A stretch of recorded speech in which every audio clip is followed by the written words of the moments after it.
Ես նման առաջարկ նաև պաշտպանության նախարարությանն եմ արել, որ մենք աշխատակիցներին գնահատենք եւ ունենանք հստակ գնահատման մեխանիզմներ, ինչը հիմա դուք փորձում եք եւ առաջարկում եք ներդնել ներքին գործերի նախարարությունում։ Ինչու է սա կարևոր, ինչպես դուք նշեցիք, ես էլ շատ դեպքեր գիտեմ, որ օրինակ այն օպերա աշխատողները, ովքեր որ շատ բացահայտումներ ունեն, ստանում են ավելի ցածր, կներեք էլի այդտեղ որ խանգարում եք։ Այն աշխատակիցները, ովքեր շատ բացահայտումներ ունեն, բայց ինչ-ինչ պատճառներով չեն կարողանում ատեստավորում ստանալ, ստանում են ավելի քիչ աշխատավարձ,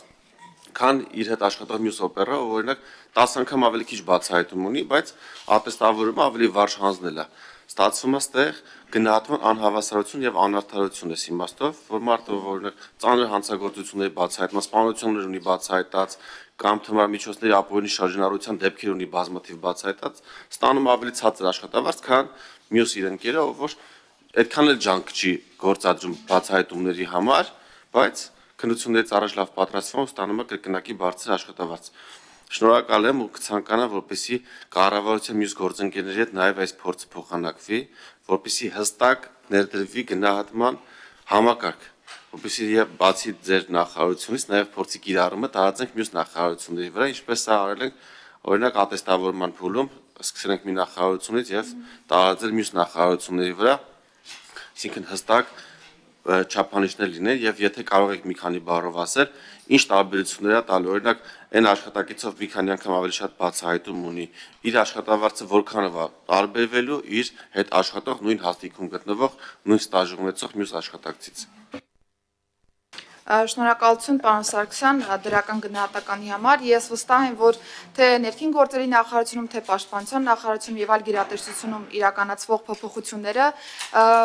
մեկս մյուսի համար վարակիչ կարող են լինել եւ այդպես էլ կան իրականում եւ ես հուսով եմ, որ այս գնահատման համակարգի ձևավորումը կրկին թույլ կտա հասկանալու այլ որ գերատեսչությունում կարող ենք սա իրականացնել եւ հետեւողականորեն գնալ առաջ։ Ինչ վերաբերում է բուն կատարողականի գնահատմանը, այո, ճիշտ եք նշում, որ կարող ենք ունենալ այնպիսի ծառայողներ, որոնք որ պայմանականորեն 3 տարի կարող են չփայլել իրենց վարքագծով, այսինքն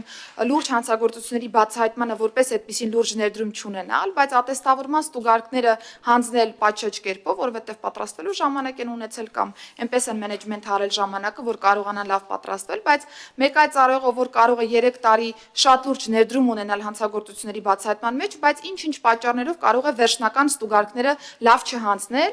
եւ մենք ուզում ենք, որ մեր ծառայողները վստահ լինեն, որ իրենց նույնիսկ յուրաքանչյուր օրվա աշխատանքը էական նշանակություն է ունենալու վերջնարդյունքում իրենց սոցիալական երաշխիքի վրա աշխատավարձային քաղաքականության տեսքով եւ պայմանականորեն, եթե 3 տարվա միջին կատարողականը լինի բարձր, ապա այս պայծրությամբ շատ նախնական դրա 50%-ը կգումարվի ըստ էության ատեստավորման արդյունքներին եւ սրանց հանրագումարը կորոշարկի աշխատավարձը եւ եթե տեսականորեն դիտարկենք այս փուլերը, եթե որևէ մեկը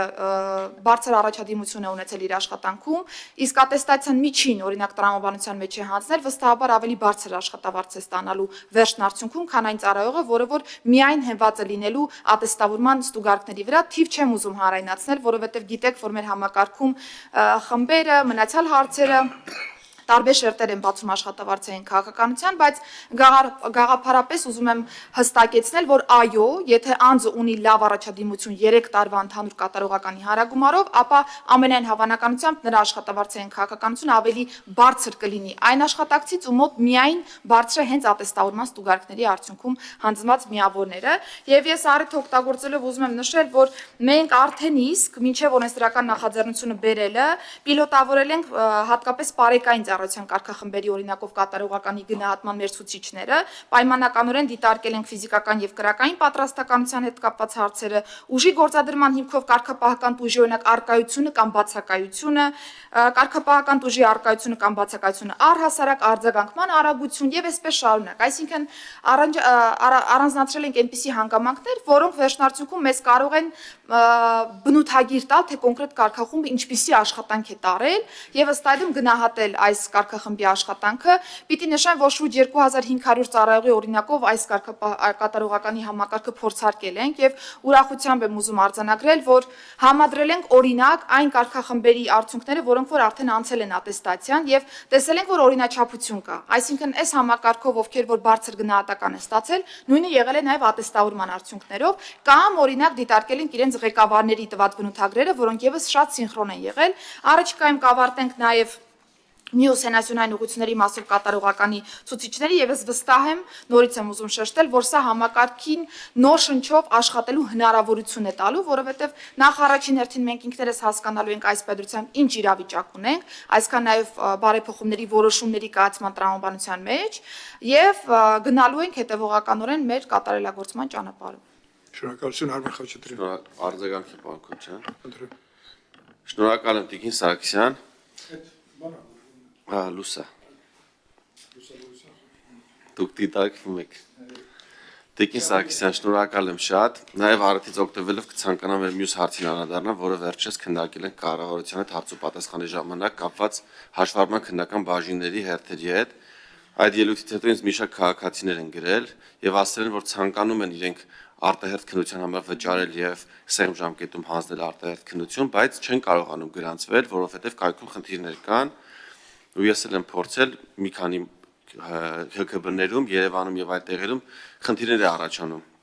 Կխնդրեմ սրա վրա ուշադրություն դարձնեք, որովհետեւ մենք դրա մասին հայտարարում ենք, որ 11000-ից ավել քաղաքացի օգտվել այս հնարավորությունից, չի սпасել 6 ամիս վճարելա եւ անմիջապես ստացել ավարտական վկայական, մեր մյուս քաղաքացիներն են ցանկանում օգտվել։ Եվ մյուս մտահոգությունը, մյուս քաղաքացիները ասում են հետեւյալը, ասում են ձեր այս համակարգի շնորհիվ ճիշտ է ավել գումար է գեներացվում, բայց մեր հերթերն են հետ ընկնում, այսինքն այն անձինք, ովքեր չեն վճարում, իրենց հերթերը հետ են ընկնում արտահերթերի հաշվին,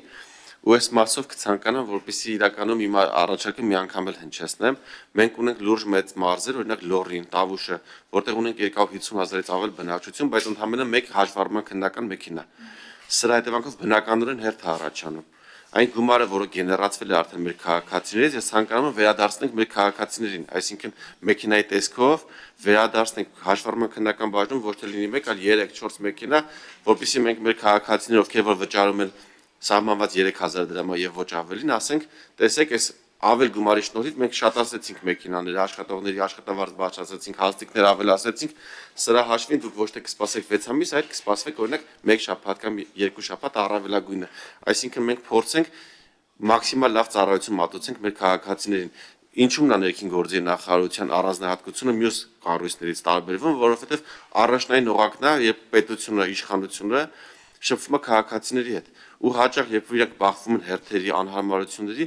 դժգոհություն անմիջապես գալիս է գործող իշխանությանը, թե քաղաքական ուժին, թե վարչապետին, որովհետև մարդիկ շատ հաճախ պետության հետ չեն առնչվում։ Առնչվում են մենակ երբ բարեկային կանգնացնում, երբ անձնագիր պետք է թարմացնել եւ վարորդական են ուզում հանեն։ Եթե շինարարությամբ բան զբաղվում է, քաղաքապետարանի դա այլ հարցեր է, բայց մեծամասամբ պետության իշխանության հետ այլ ոլորտներում չեն առնչվում։ Ու մենք ստեղ պետքա լավագույնս հանդես գանք, շփիտով, որակով սպասարկենք, ոնց որ օրինակ բանկերում, մասնավոր ընկերություններում ինչպես է քաղաքացին ներս է մտնում, բարև ձեզ համեցեք, սուրճ կցանկանաք, ձեր հերթեսա կմոտիկանա, այսինքն այդ բարի համբույր սպասարկում, եթե մասնավոր կառույցներում ստանում են մեր քաղաքացիները, նույնը ստանան նաև պետական ապարատի հետ ու պետության հետ առնչվել է, շնորհակալ եմ։ Տիկին նախարար, բնականաբար այսօրվա քննարկվող հարցի շրջանակում չի պարոն Սարգսյանը, իր նախկինում հնչեցրած